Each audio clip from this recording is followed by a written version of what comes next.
take care of something here and go out and reopen that paper.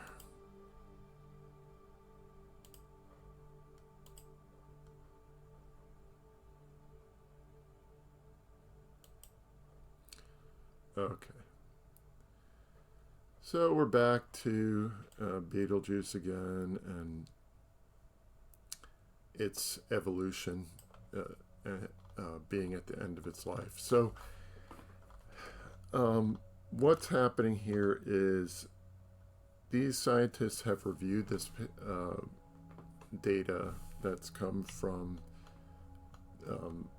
other scientists and reviewed the light curves and are predicting that Betelgeuse is, because it's at the end of the carbon burning cycle, it may go supernova within a few tens of years after the end of the carbon burning. What they mention in the paper is that, you know, they can't be certain where in the cycle it actually is right now. It could be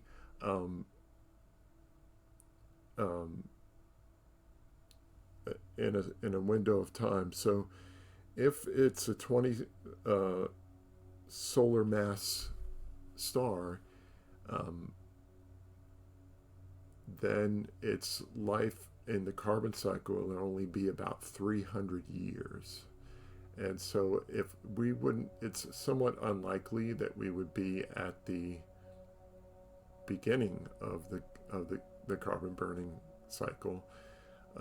So yeah, we're either somewhere in the middle or near the end. So they speculate in this paper that Betelgeuse is near the, could be near the end. If we look at in their conclusions, let me just show you guys. Sorry for the slow start on the stream here tonight. Hit a bunch of technical snags going into this thing, and hopefully that's behind us now. So as you can see on the right there, they're saying that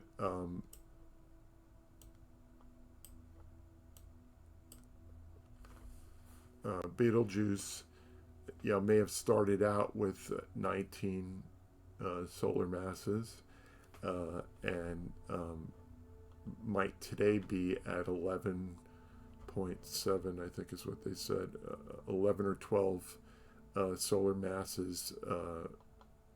Let me show you on the screen here. Here on the left, you could see they talk about it being 11 or 12 solar masses and in the carbon burning stage right now. And they conclude that it currently could be in a late phase or near the end of the core carbon burning.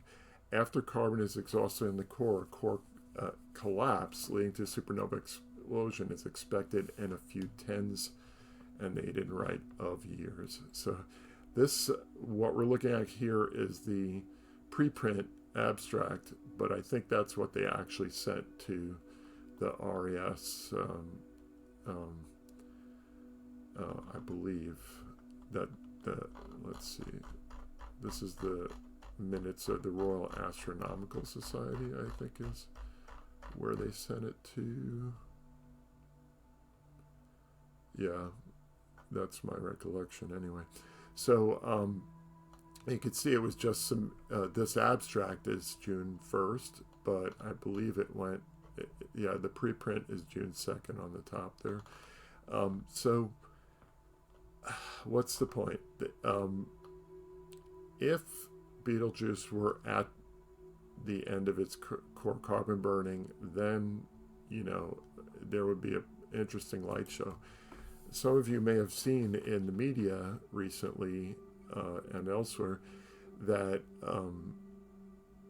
Betelgeuse was brightening for a bit there. And let me show my face again.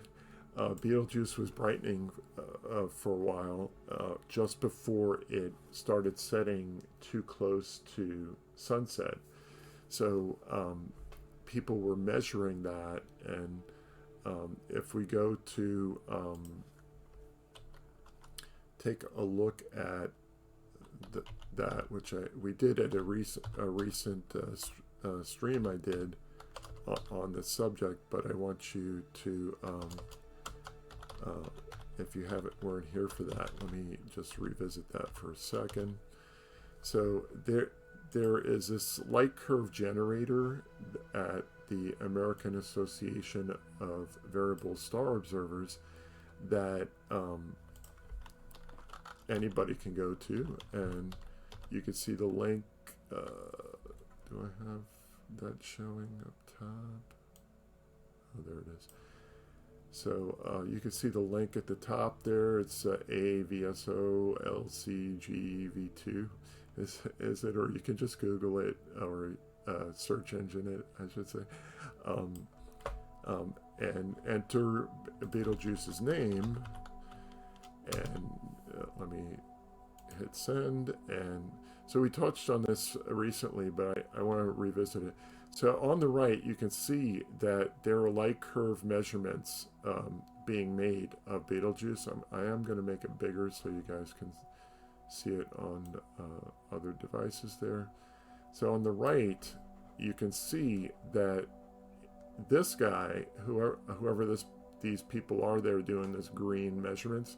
They're doing daytime measurements of it. It says at daylight, haze filter, stacks, 400. So he's doing stacks and 5 comparison stars.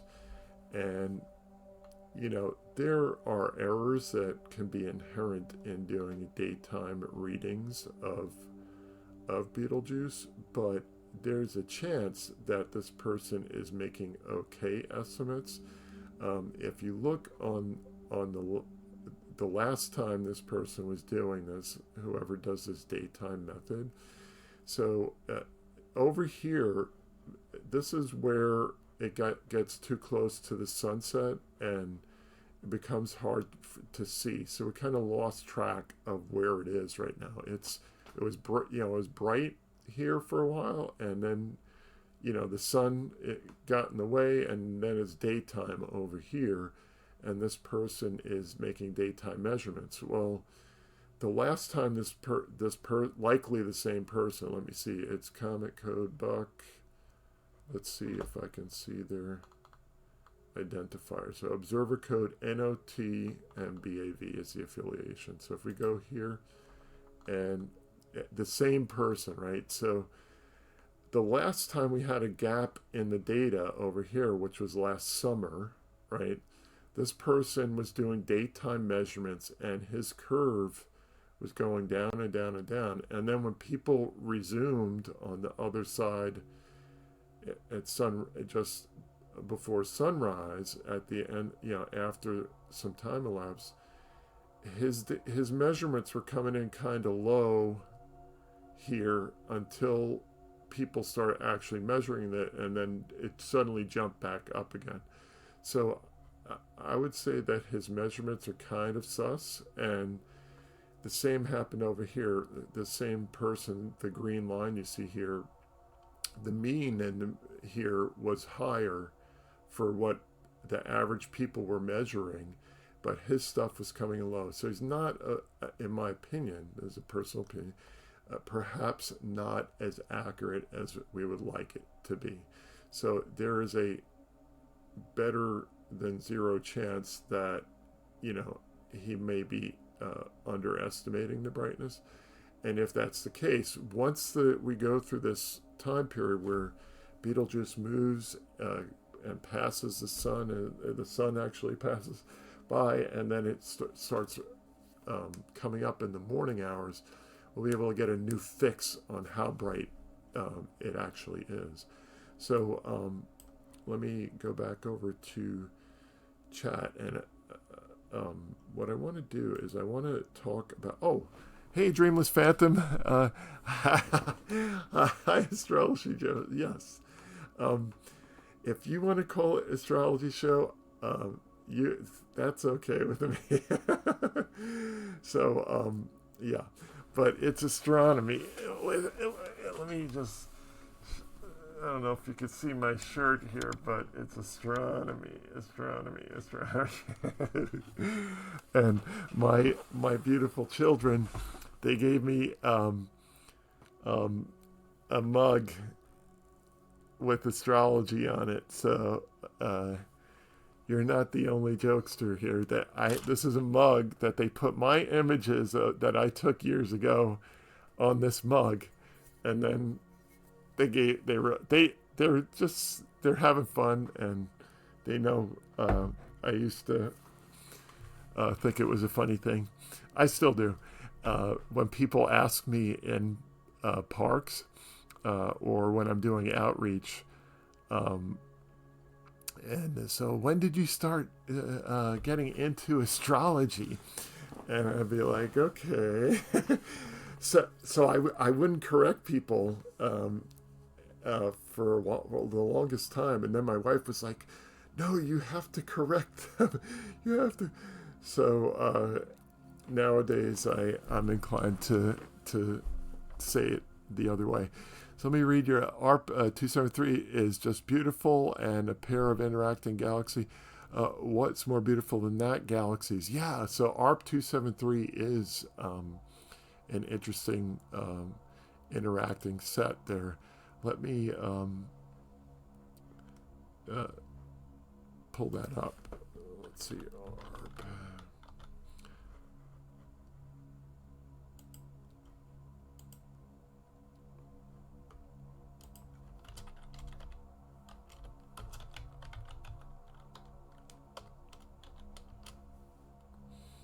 Okay, so there you can see it in the background there, and we'll do the Wikipedia image there so that we can discuss it. So yeah, you can see it is a very beautiful thing to behold for sure. And let me zoom back out again. Hold on, whoops, there we go. So we have these two interacting beautiful warped gravitationally warped interacting galaxies that are in the midst of a merger, and they are pretty awesome to behold for sure. Yeah. So what I was talking about was recently somebody had brought up during a stream Betelgeuse, and it turns out this week there was a paper that came out on the subject. Let's see if I can get back there. This paper here that talks about how Betelgeuse might be at the end of its carbon burning cycle and might end in a supernova in a few tens of years instead of hundreds or thousands or even a million years. So what I want to do is, so during the week this week, I was giving that some consideration, and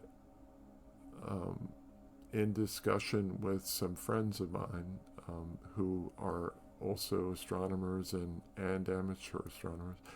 And one of the things that was kind of fascinating was I started thinking about, if we have this supernova remnant near that is, let me just close this window here, that is from the Crab Nebula.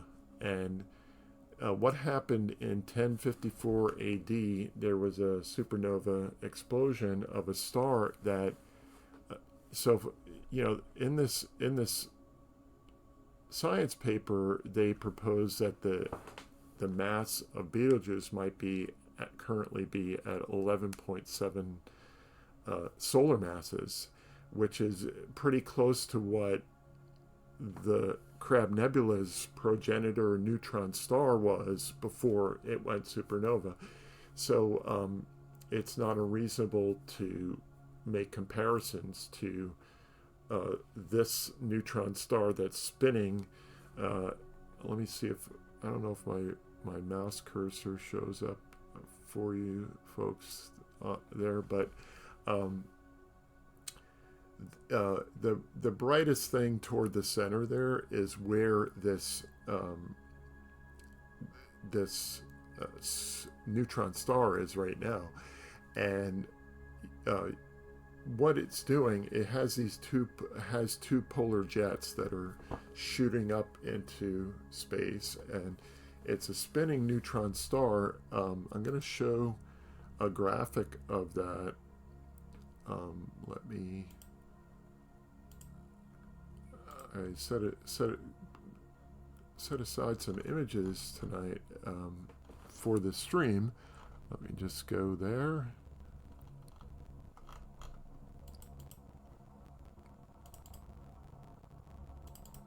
And here we go. Okay, so when a supernova happens and a star collapses down into a neutron star, they can, in fact, most of the neutron stars that we're aware of are also pulsars. So a pulsar sends out this beam of energy, and when you're in it, it gets much brighter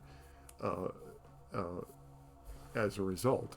So if this Crab Nebula pulsar sweeps over the Earth constantly. This is a very slowed down presentation of the Crab Nebula, but I want to also show you some other aspects of this. Hold on. So let me find another. I also have some movies that might be of interest. So the Crab Nebula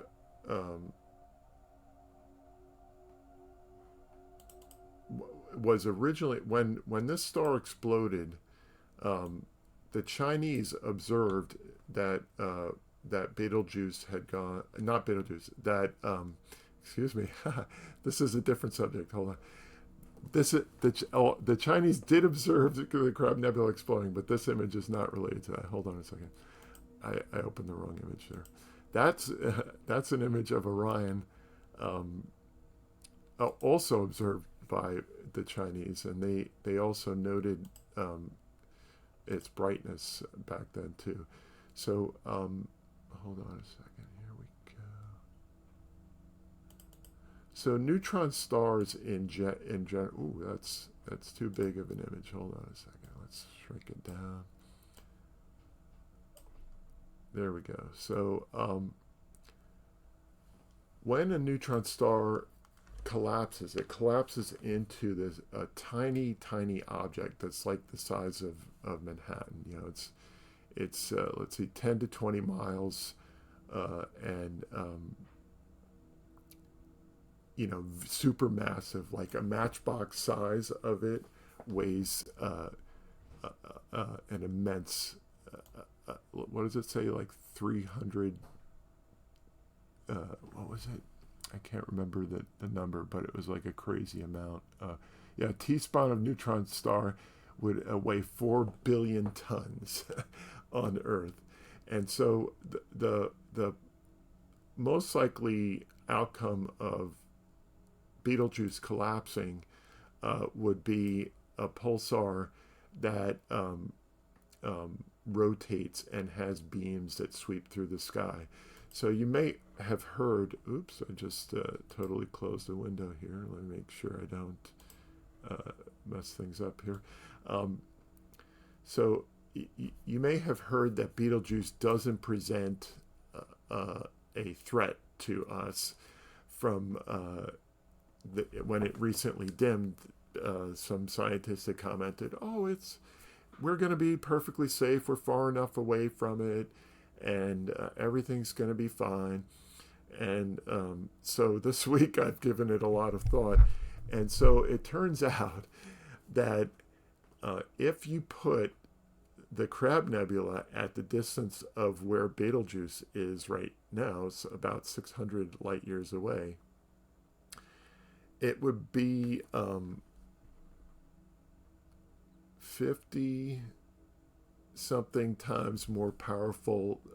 I do have the calculation around here somewhere. Hold on a second. I'm going to open this up because, like I said, I was in a dialogue with a professional astronomer and also a friend of mine. And so I did all these calculations already. So let me just open this up real quick. And where's my inbox here? There we go. So, okay. Just going to get the right numbers here.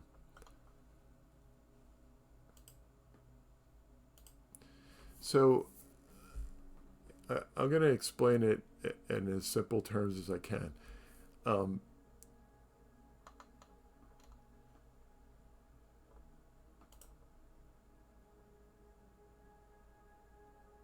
me just read this. Okay, here it is, 58 times. So if the Crab Nebula were moved to where Betelgeuse is right now, it would be 58 times what our sun would be at solar maximum as far as X radiation, X-rays received at Earth, and that would be continuous if we are in the beam of it. So, this beam sweeping over us here, if we were in that beam, it would be hundreds of times per second, up to like 300. Well, it can be more. There are millisecond pulsars, but this one wouldn't be a millisecond. It'd probably be, on the order of hundreds of times per second spinning. But the radiation levels. Oh, hello, Scotty Rotten. Rock on. Hey, Scotty. Welcome. Is that a quasar? No, that's a spinning neutron star that is called a pulsar, and it's I'm showing how it sweeps around. Its beams sweep, so you can see that its spin axis is, like if you go north-south here, it's up and down, but the beam is not in, yes, pulsar, but the beam is not aligned with the poles. So when it goes supernova, it does blow a bunch of junk out of its magnetic poles, but then when it becomes the pulsar phase, after it collapses to a neutron star, this beam sweeps out over space. So what I was describing is, after consideration this week, there was a science paper that came out that Betelgeuse might be at the end of its carbon core burning cycle, which means that it's kind of gone through all its nuclear fuel up to through carbon, and it's about to enter these very short oxygen and silicon phases, according to the scientists who wrote this paper. So let me see if I have that open. That was on window capture here. Let me move this up to the top.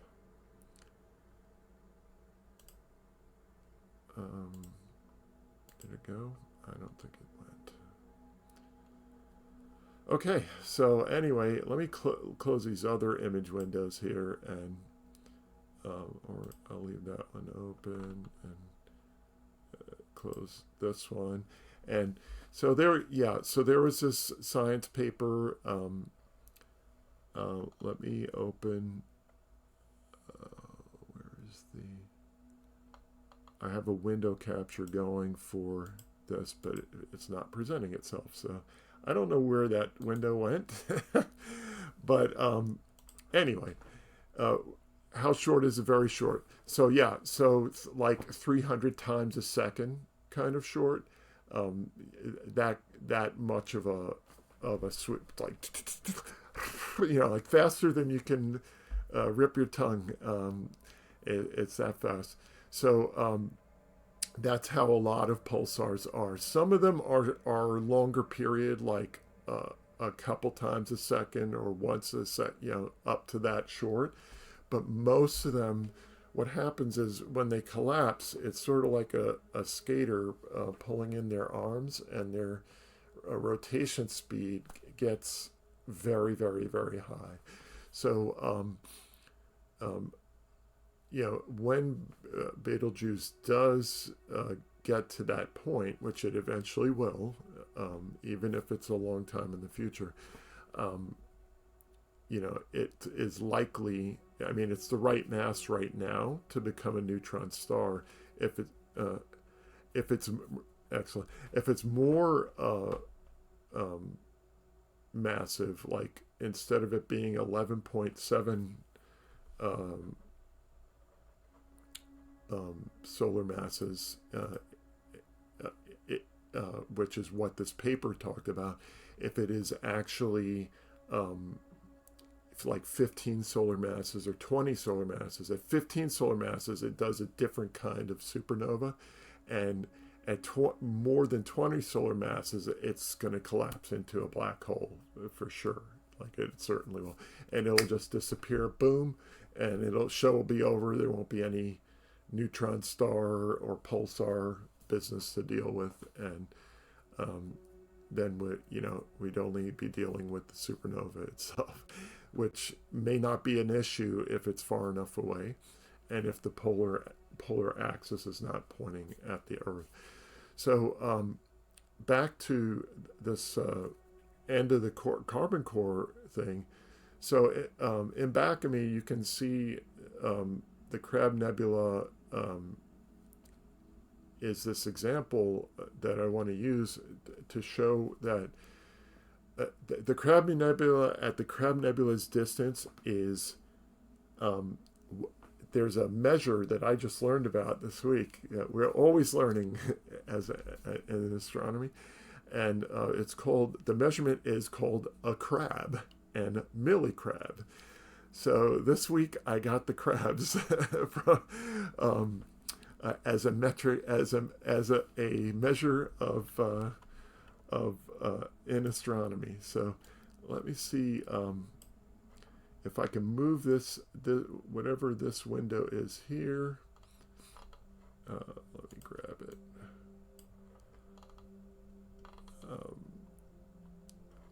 I don't know which window this one is, so I'm gonna delete this.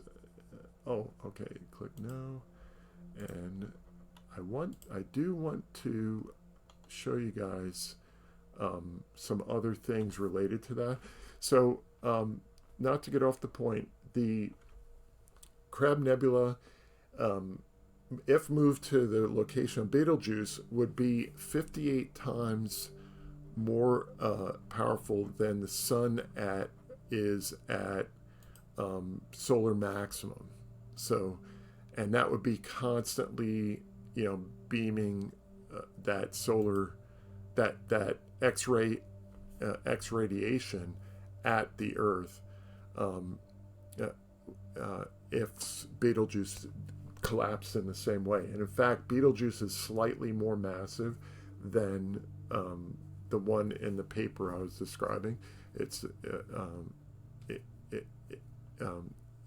slightly more massive than what the Crab Nebula progenitor star was before it went supernova, as seen by the Chinese in 1054 AD.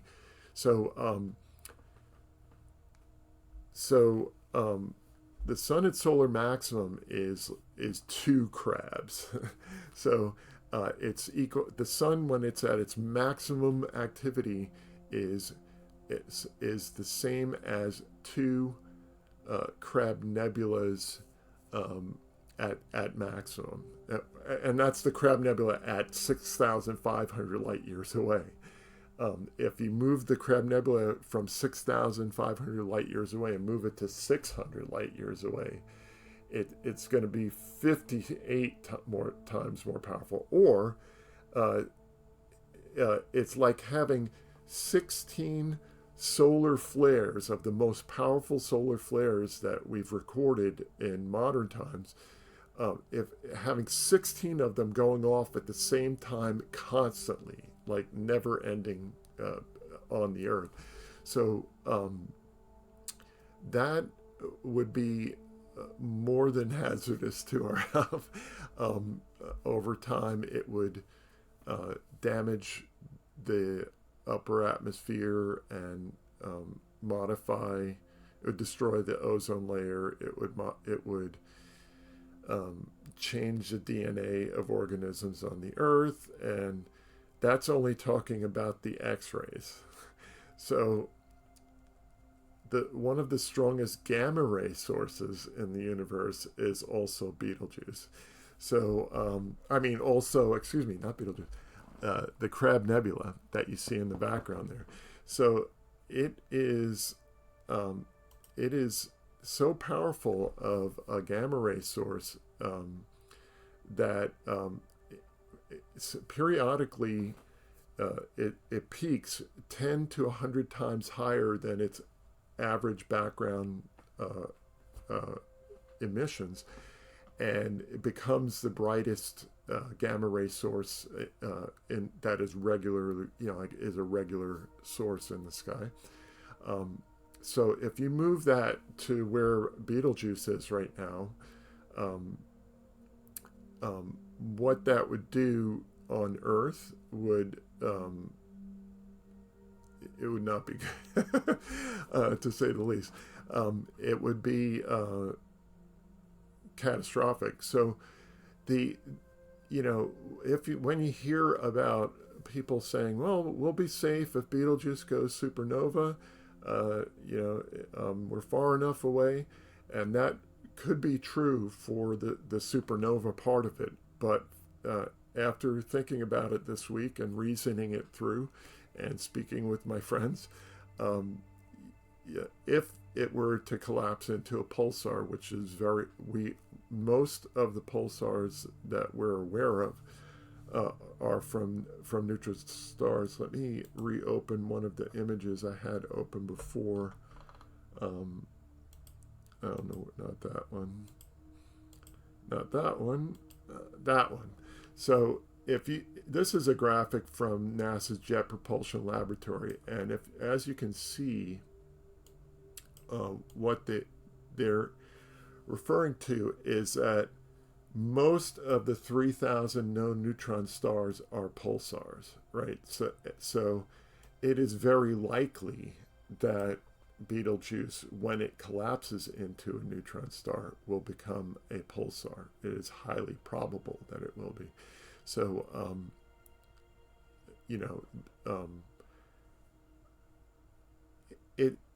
if you hear that it's not a problem, they're probably wrong. And that was like an epiphany that I had during the week, and I did talk with other people, like I said, and I'm about to hear back from a professional, I think, this week on this. But it's something that we couldn't do anything about. Like, I guess there's no reason to panic, so to speak, because if something like that happened, it would be one of the many mass extinction events that have happened over Earth's history. And one of the amateur astronomer friends commented to me, "Oh, I guess we'd all have to be chuds." And I was like, I know that's like a pejorative thing to say, in common parlance these days, but when I looked it up. I was like, oh, he's referring to the original movie where people became like underground cannibals. It's like, I don't want to do that either.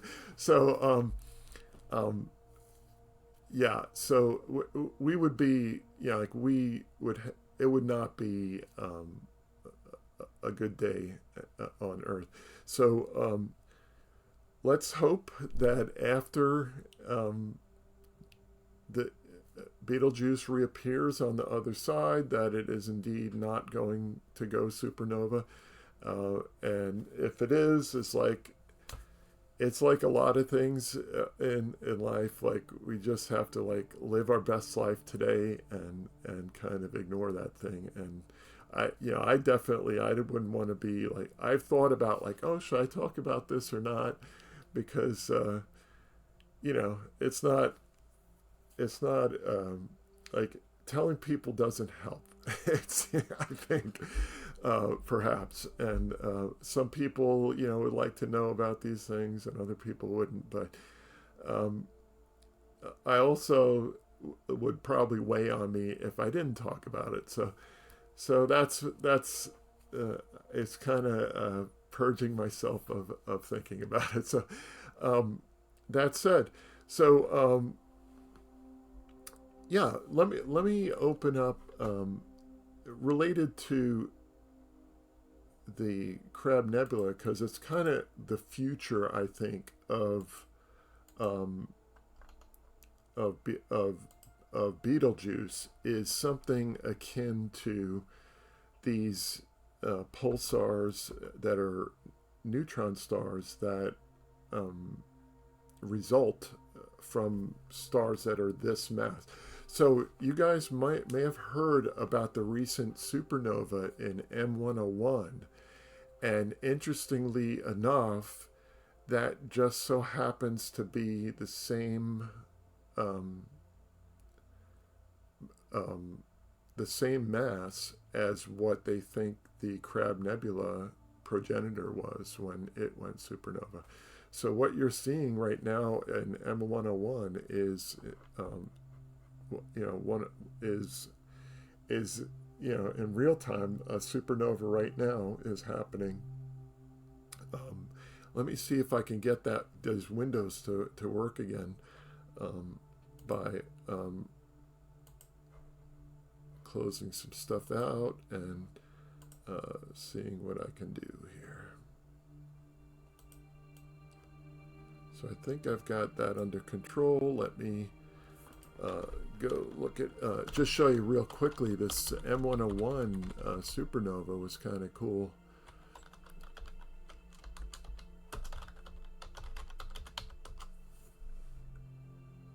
And I'm not going to go on to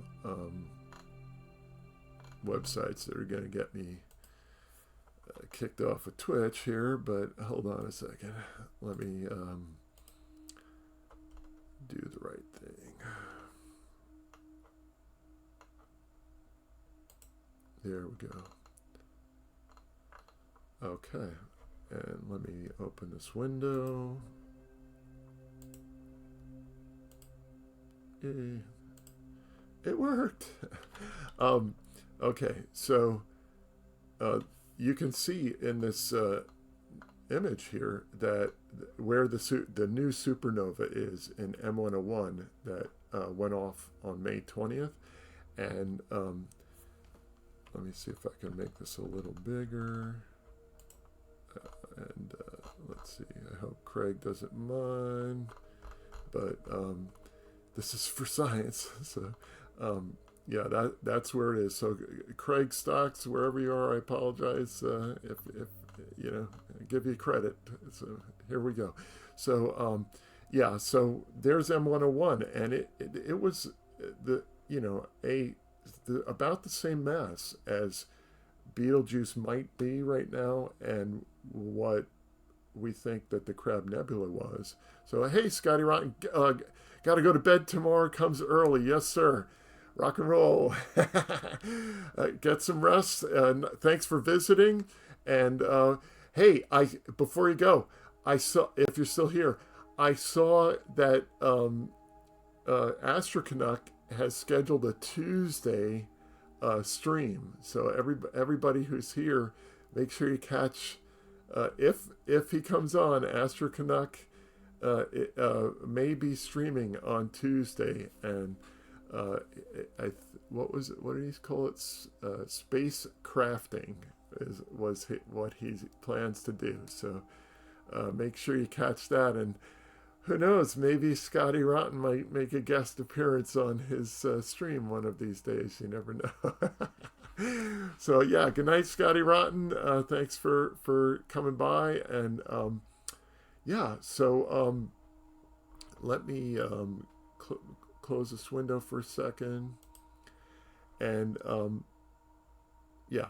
So there, that's where we are on Betelgeuse. As far as this carbon core burning thing, we think it's at well, some astronomers, I should say. I don't know, and it's going to be highly debated in the scientific community this week and in the coming days. Whether it's actually, I could think of a couple arguments myself as to why it might not be at the end of carbon burning. For example, if they made a bad estimate of its mass, then instead of tens of years like they said in the paper, it could be thousands or even over a million years if that mass estimates were wrong. So their assumption is that it started out at a certain mass, either 19 or 20 solar masses, and is currently 11.7 solar masses. And if that's true, then they could be right if they got the mass correct, but that's a big if. Yeah. So another thing I wanted to talk about tonight, if nobody has any questions about this subject, and let me just see. I do have some other things that are directly related to this, and then I want to move on to yet another interesting subject, which is Planet 9. But before we do that, and I have to say that I was pretty intimate with the subject of Planet 9, because I had been working with a professional and other people and thinking about it. I wouldn't say working with them. I should say corresponding with him and with some others too. I even corresponded with some of the original people who came up with the Planet 9 hypothesis, and over time, but I haven't spoken to them in a few years.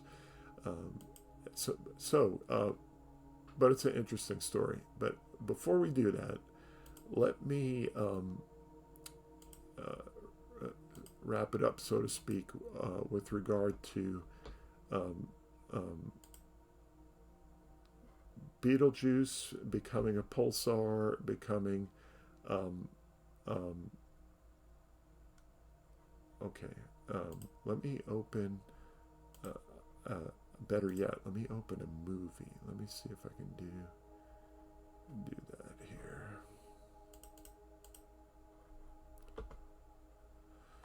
So, there we go. So let me put that on reload, and let me try to capture my media player here. Media source.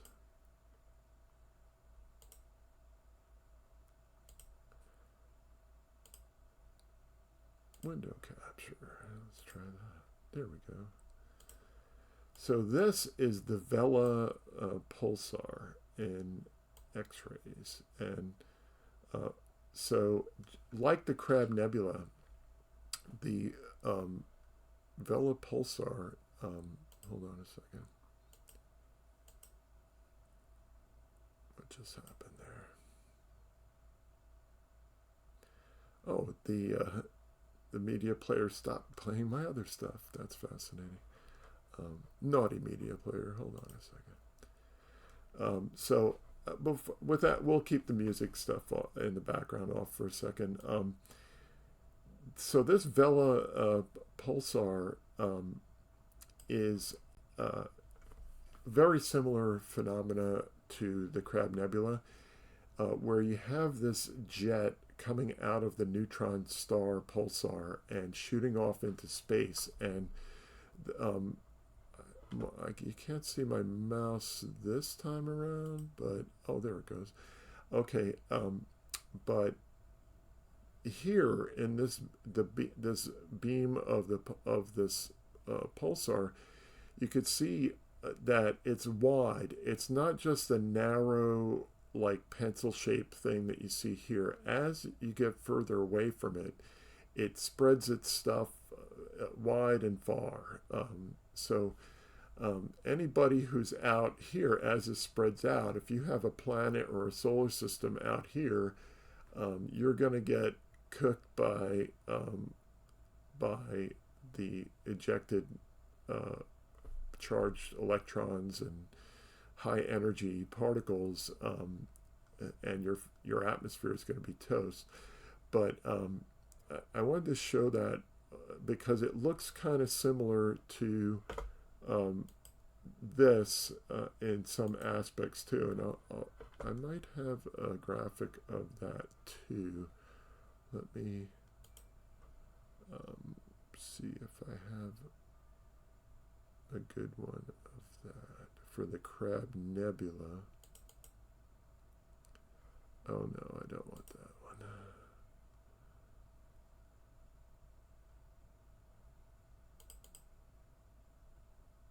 Oh, this is opening. That's hysterical. Okay, can I get that to loop? Wow, I haven't seen I haven't seen this in a long time. It reinstalled my QuickTime player that because I was trying to play some old videos from NASA, and it's like, oh, Apple QuickTime, how novel. And let me see if I can open this here. Hold on. Oh, another window capture here. There we go. It's funny. So this is the Crab Nebula rotating here, and you can see I'm gonna have to recycle because I don't remember how to do replay on here, but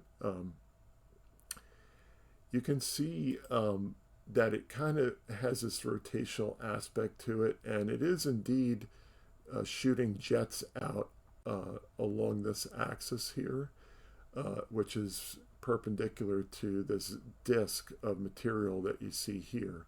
So if we look at the other one for the Vela, you could see that the jet shoots out perpendicular to this disk that forms around the neutron star that is a pulsar.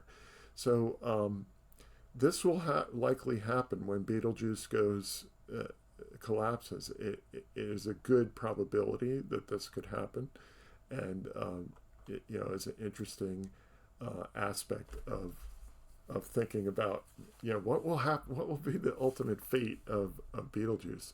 Let me take a look at chat because I got away from it for a second.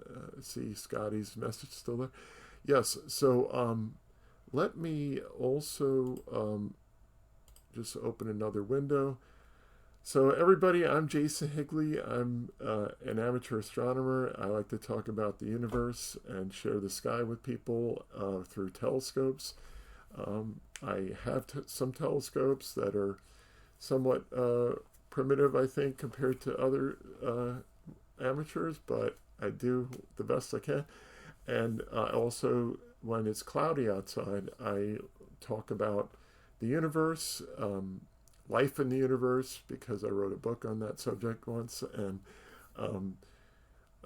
about space exploration and getting into this hobby of astronomy, learning all how to get into astronomy for cheap or free. And my goal is to help everybody become an amateur like me. So let's something I did want to mention tonight. Amateurs, right? They one thing you can do before I go on to another aspect here.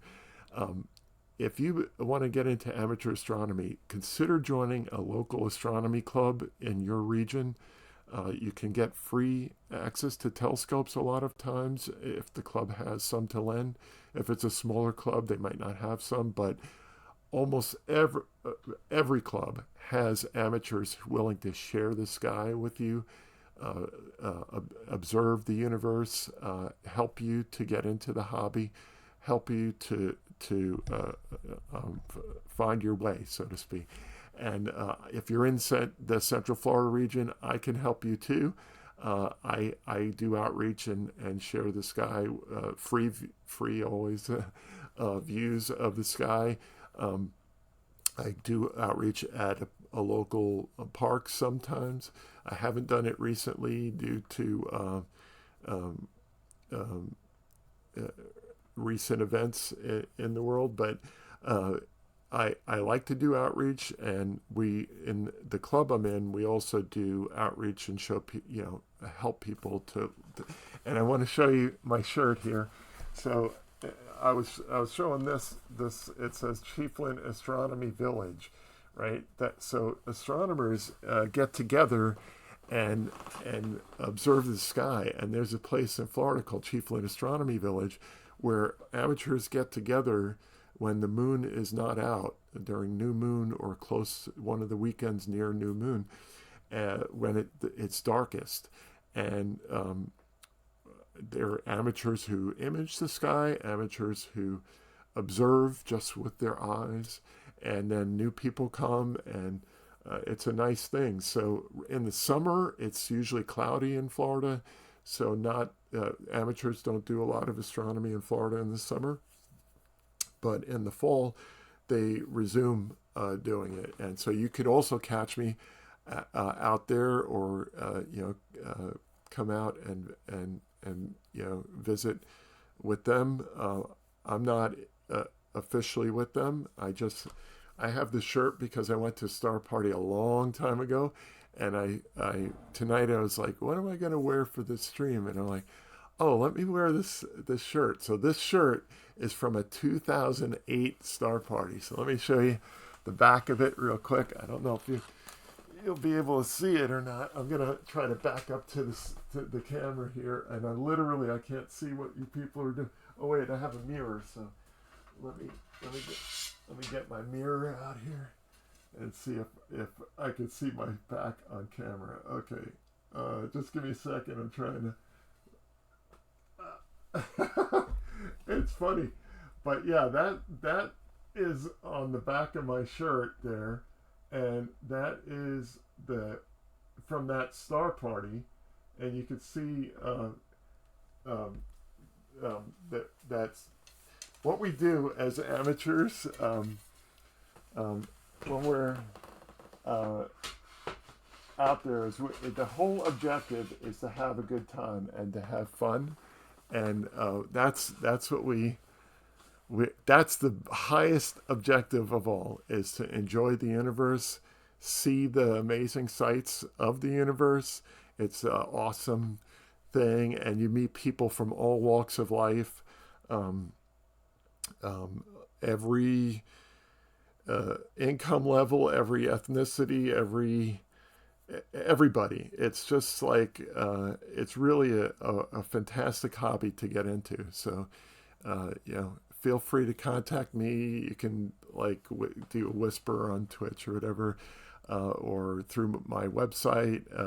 So you can send me emails if you have questions about a particular telescope, a particular setup, or just anything about astronomy. I'm open to chatting with people about that.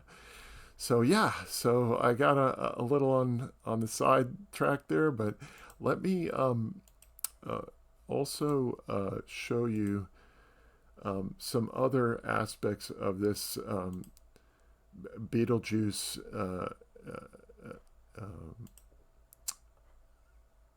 thing that we're considering. So Betelgeuse, let me maximize this a bit.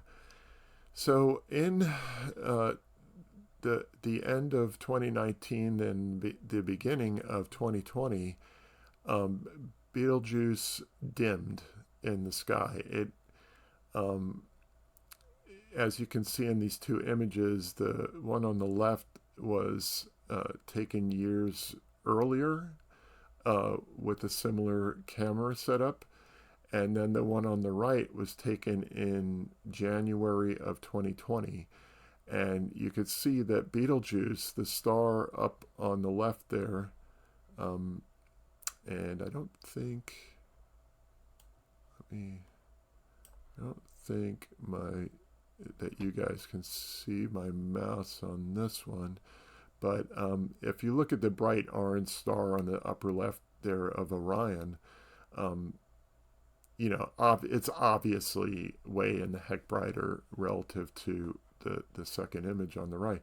So that dimming event was kind of a hint that maybe uh, something's going on at Betelgeuse. And after that, we looked at the data and saw silicon dioxide. A lot of it was ejected away in the amount of about 1 lunar mass of dust was blown away. And what it tells us is that Betelgeuse is unstable, right? There are convection cells that blurp into space. They parts of Betelgeuse itself and cool down and then block the light from Betelgeuse. And so its surface is constantly roiling. And I want to show another aspect of Betelgeuse here where this dimming phenomena, you can see that it was blocked and occluded by this dust and gas. It got in front of it and dimmed it a bit. And it is still, you know, a good scientific question as to what happened, but the speculation and evidence seems to be that stuff boiled up, you know, off the surface in a convection cell and blew off into space. And the only open question I have is why it presented itself as silicon dioxide, because you know, it's not clear to me why there would be so much silicon dioxide if Betelgeuse isn't in the silicon phase. So that's a little bit of something I still don't, you know, need to learn more about because it's an open question in my mind. Let me show another aspect of Betelgeuse here. Let's see. So I had set these aside to help the presentation, and here you can see earlier we were talking. Oh, that looks kind of tiny for you guys. Hold on. So here you can see in the background there the flashing of the Crab pulsar slowed down tremendously, and I was talking about how it sweeps around, and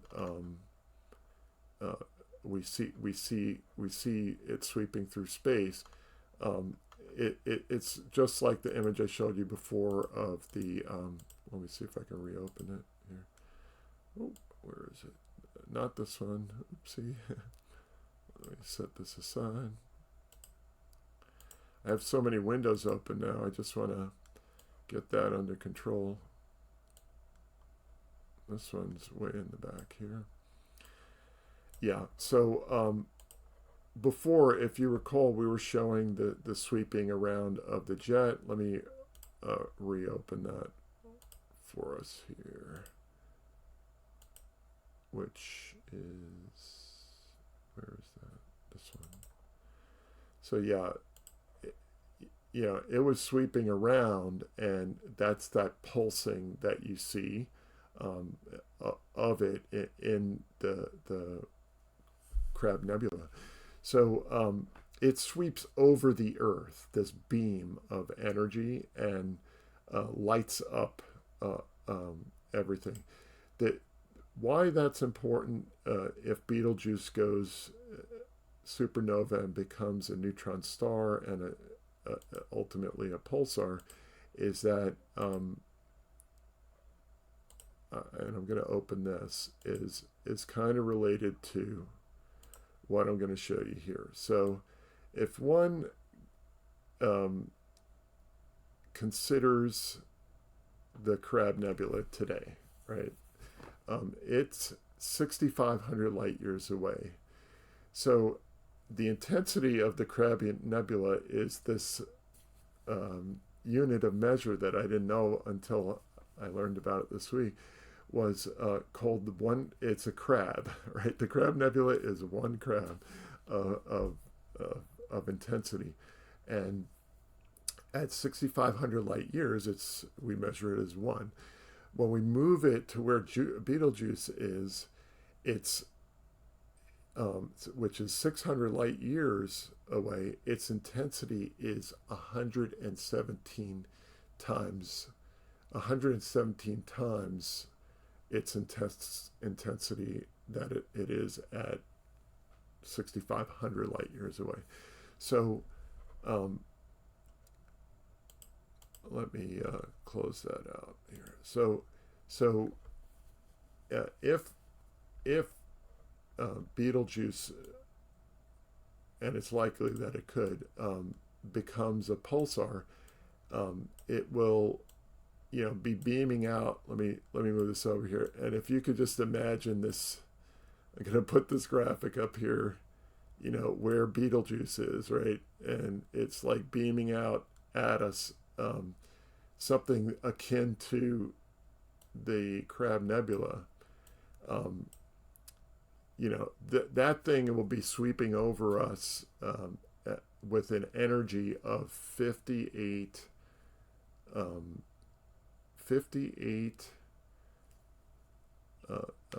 suns at the intensity of our sun in X-rays at solar maximum, so 58 times that. So it would be frying the atmosphere pretty good there. Soon I am going to switch over to our other subject. I just want to make sure I'm not missing one of the things I wanted to consider tonight with regard to this. Okay, yeah. So this is a mosaic of the Crab Nebula today, and let me just resize it for you, and let me fix my own image here. Okay, let me start getting rid of stuff here. Hold on a second. Got too many windows open. So as you can see, the Crab Nebula is an awesome looking thing, and basically this star, when it went supernova, it just exploded in every direction, and is constantly expanding, some of it at a very high speeds, and in the center of that is this graphic that I was showing before. let me try to close out some of these windows here. So in the background here, you can see, let me get rid of my Chinese Orion drawing, which is kind of cool, but not needed at the moment. Let's see if I can get that here. Hold on, there we go. So what I was saying is that the Crab pulsar is pulsing there, and this other image that you saw of it exploding outward in every direction, that's not that one, this one. It is at the center of it is where this stuff is. It's just a different spectrum of light here that is the same thing. It's just some of these are in the visible, some of these have overlaid mosaic. This one's a mosaic of visible, radio, X-ray, and everything merged together to give it, like, to look at it in all the different spectra. So I just wanted you guys to see that before we move on to the next thing here. So let me get ready for the next subject. So let me, I forgot to look over in chat. I apologize if I missed anybody. No, we're good to go. Hi everybody, I'm Jason Higley.